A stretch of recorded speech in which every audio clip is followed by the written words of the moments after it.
எந்த மனுஷரும் உன்கிட்ட இருக்க மாட்டாங்க. நான் சொல்றத கேளு. இந்த நிமிஷத்துல இருந்து உனக்கு உதவி பண்ணவே போறது இல்ல.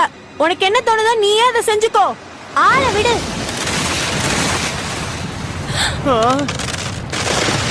பாத்து